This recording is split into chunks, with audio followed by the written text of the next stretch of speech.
de Gaza. Vamos a analizar todas estas cuestiones de la mano de Antonio Alonso Marcos, profesor de Relaciones Internacionales de la Universidad CEU San Pablo, que está con nosotros una semana más. ¿Qué tal? Muy buenas, Antonio, buenas tardes. Muy buenas tardes, Sergio. Pues como decía, con todos pendientes de nuevo de Israel, con el ministro de Defensa, Yoav Gallant, que decía hoy que van a lanzar un ataque letal, preciso, un ataque que va a tener lugar rápido, tan rápido que te quiero preguntar, Antonio, si nos va a pillar antes o después de las elecciones, ¿no? Es un poco la pregunta ahora mismo. Pues la verdad es que a día de hoy se puede decir que Netanyahu, ya no voy a decir Israel, pero sí Netanyahu yo creo que ha metido en problemas no tanto a Joe Biden, porque ahora mismo Joe Biden ya no pinta absolutamente nada en la política internacional y en la política de su país, pues mucho menos. Apenas se oye hablar de él, aunque nominalmente siga siendo el presidente. La verdad es que todo el mundo sabe que ya no ejerce como tal, sino que es Kamala Harris la que se puede ver más afectada por las decisiones que tome Netanyahu, ¿no? Y esta es yo creo la clave. A Netanyahu le da exactamente igual las repercusiones que pueda tener para Kamala Harris o para Donald Trump lo que pueda hacer. Ellos van a tomar sus decisiones sobre la base de su única guía, que no es la política exterior de Estados Unidos, ni siquiera su guía, la guía fundamental del gobierno de Netanyahu, no es cuidar a sus aliados o cuidar sus alianzas, sino simplemente, digamos, llevar adelante esta guerra, así como George Bush tuvo su guerra contra el terrorismo, pues Netanyahu tiene su guerra contra el terrorismo, pero, digamos, ampliada a más frentes, ¿no? Pues a Hezbollah en el Líbano, y recordemos esto, es una guerra contra el Líbano, no es solo una guerra contra Hezbollah, eso es lo que intenta, digamos, la idea que intenta vender Israel. Esto es una guerra contra Hezbollah, no es una guerra contra el Líbano, ya, pero el hecho cierto es que estás golpeando en Beirut, que es la capital no de Hezbollah, sino que es la capital del Líbano, ¿no? Es una guerra contra Hamas en la Franja de Gaza, si es que todavía queda algo en pie en la Franja de Gaza, que en estos momentos pues ya es difícil, por lo menos la parte norte de la Franja de Gaza debe estar totalmente devastada. Y por supuesto también es un ataque contra Irán, es una guerra contra Irán.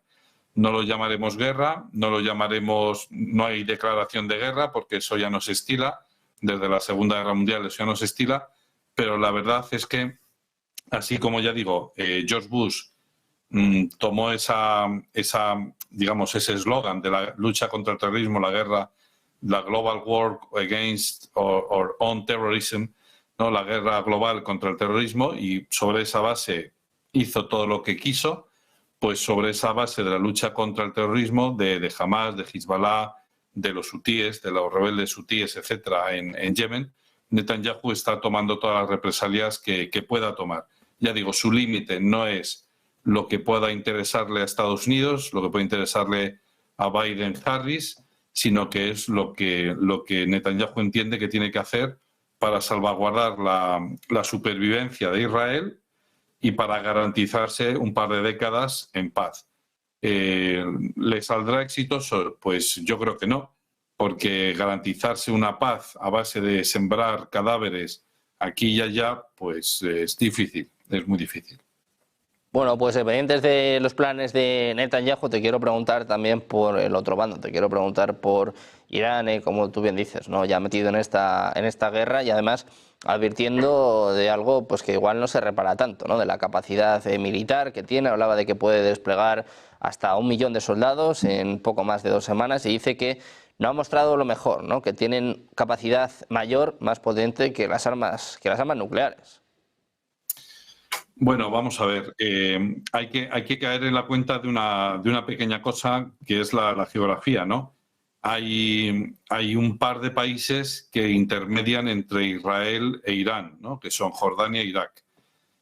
Cuando digo que intermedian significa que no pueden atacarse directamente porque no son vecinos. Entonces, una intervención militar con hombres sobre el terreno es realmente difícil imaginársela, tanto de Israel sobre Irán o contra Irán, como de Irán contra Israel, ¿no? Entonces, por eso se está acudiendo tanto a los misiles, en primer lugar, y luego también Irán está acudiendo a los proxies, ¿no? Es decir, a aquellos actores que sí que son vecinos de Israel y que le pueden hacer mucho daño. Aún así, como bien decías, claro, también nos tenemos que dar cuenta de una cosa, que desde Irán lanzar un ataque con misiles es difícil por el hecho de que tienen que cruzar el espacio aéreo de esos dos países y, por lo tanto, en primer lugar, es una violación del espacio aéreo de esos dos países y, segundo, que pueden ser interceptados más misiles si se lanzan desde Irán. ¿Cuál es la cosa? Bueno, pues que a lo mejor no se lanzan desde Irán, sino que se lanzan desde Yemen o se lanzan desde algún punto de Egipto. No creo yo que quieran meter a Egipto en esto, por lo tanto esa opción la vamos a descartar. Quizás desde Siria y quizás desde el Líbano. Entonces, desde el Líbano ya hemos visto que Hezbollah está lanzando cohetes, que cuando decimos cohetes parece que son los cohetes de la feria de los pueblos, y no es así, son cohetes, es decir, son misiles, algunos más pequeños, otros más grandes, unos de 1 metro, otros de 2, otros con más potencia, pero la cuestión es que efectivamente al mundo le está sorprendiendo el avance tecnológico del que disfruta Irán. Discutiendo sobre estos temas precisamente armamentísticos con compañeros, bueno, pues algunos decían que no era posible que Irán tuviera el arma nuclear todavía. Yo creo que sí, que ya la tiene. La cuestión, o sea, hay muchas dificultades, muchos problemas técnicos, primero para tener un arma nuclear y luego para lanzarla, ¿no? Sobre un misil, ¿no? Porque, bueno, pues a lo mejor puedes tener una bomba sucia. Bueno, eso sí, eso es más fácilmente asequible, ¿no? Que que emita radiación por un determinado tiempo, etcétera, etcétera. Bueno, pues en un área muy determinada, bueno, pues a lo mejor. Pero lo que es un arma nuclear y lanzarlo y ponerlo en un misil, en una cabeza de un misil, etcétera, etcétera, esa ya es una técnica más difícil. Pero cuidado, porque una cosa es que Irán a día de hoy no tenga esa técnica, y otra cosa es que nadie se la vaya a proporcionar. Y es que estamos perdiendo de vista un punto esencial.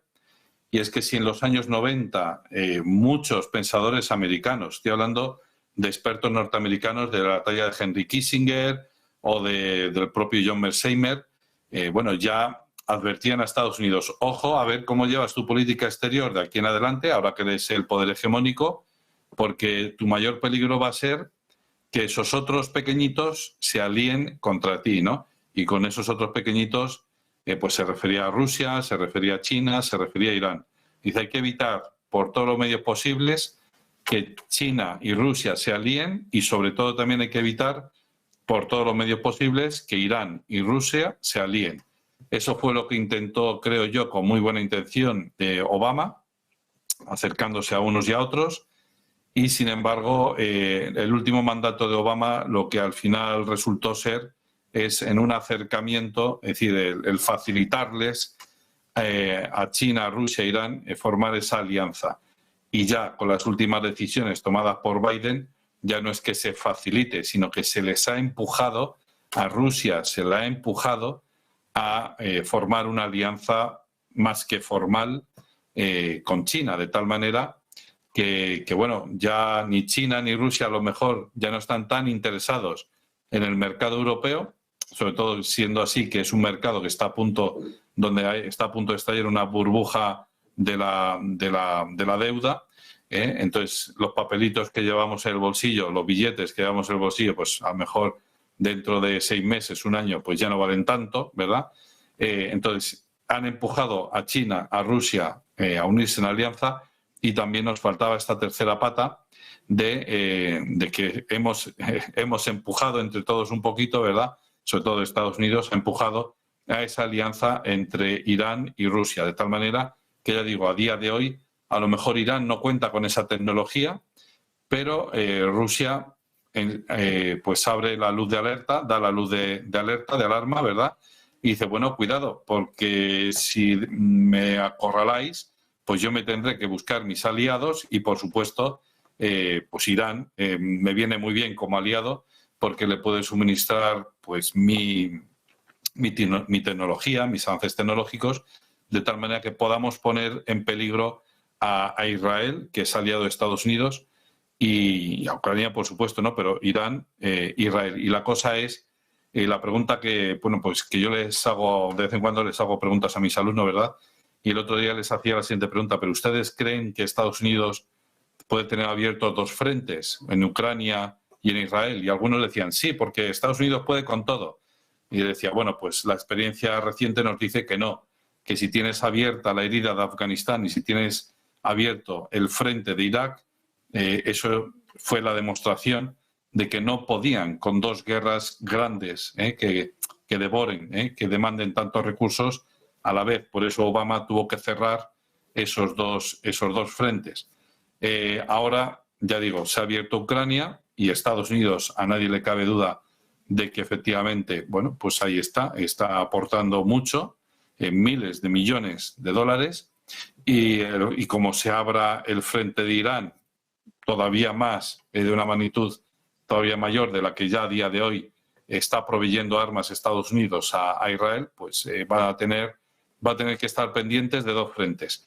De tal manera que al final, tanto los iraníes como los rusos, como los chinos, como los israelíes, están todos, como bien señalabas, mirando el calendario el 5 de noviembre, pero con una prevención. Y es que, bueno, pues el 5 de noviembre son las elecciones americanas, puede pasar cualquier cosa, lógicamente.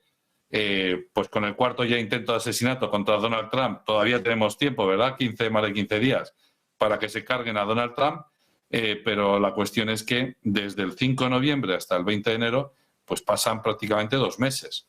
Y en esos 2 meses puede pasar de todo, porque por lo que sea, si gana Donald Trump, a Israel no le conviene que gane Donald Trump, porque no le va a dar carta blanca. Él ha insistido mucho en que va a defender a capa y espada a Israel, pero de ahí a apoyar ciegamente a Netanyahu en todas sus decisiones, yo creo que eso ya es más complicado. Y si gana Kamala Harris, pues bueno, pues seguirá la línea continuista con Biden, siendo así que cuando Netanyahu visitó el Congreso, Kamala Harris se ausentó a posta como forma de protesta, pero eso ya pasó.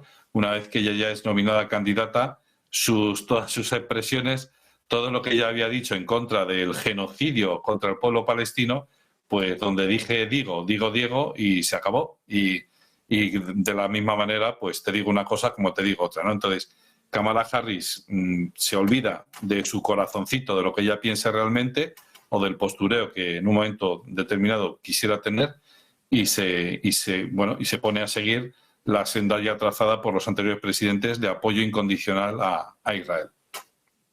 Pues con todos pendientes de Israel, también de cómo afecte esto a las elecciones de Estados Unidos, cada vez más cerca, y por supuesto pues mirando también a lo que haga Irán en este conflicto. Muchísimas gracias, Antonio, por estar con nosotros un día más. Un placer como siempre, muchas gracias. Buen día.